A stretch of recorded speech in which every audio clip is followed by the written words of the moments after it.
Hi, I'm Melissa Clark from the dining section. St. Patrick's Day is just around the corner, and I want to bake something special for it. The question is, Irish soda bread or green bagels? Okay, so Irish soda bread won. But instead of making one big round loaf, I decided to make buns. They're so cute and so easy to eat. In this bowl, I've got regular all-purpose flour. I'm going to add a little bit of whole wheat flour just for earthiness, some sugar for a slight sweetness, baking soda because you need baking soda for Irish soda bread, or it wouldn't be soda bread, baking powder, and salt.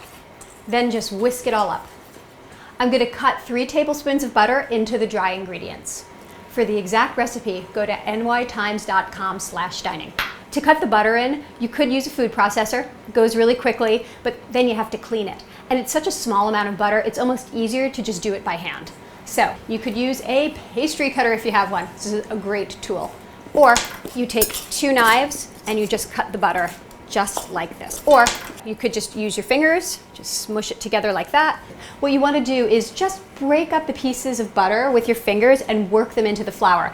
A few little lumps though are good, that's what you want, but not any big chunks.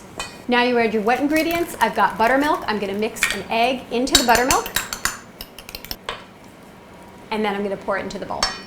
You just stir it together until all of the flour is dampened and it comes together like dough. Now I'm going to add 2 ingredients which are not strictly traditional in Ireland, but they're really good.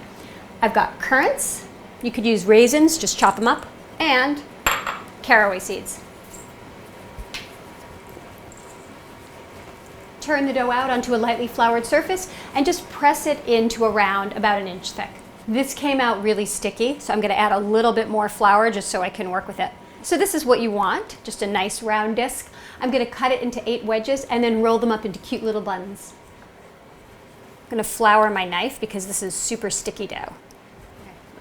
By the way, if you want to bake the dough into one big round loaf, go ahead. Probably take you 40 to 50 minutes in the oven. Then just move them onto your greased baking sheet. Space them well apart because they will rise.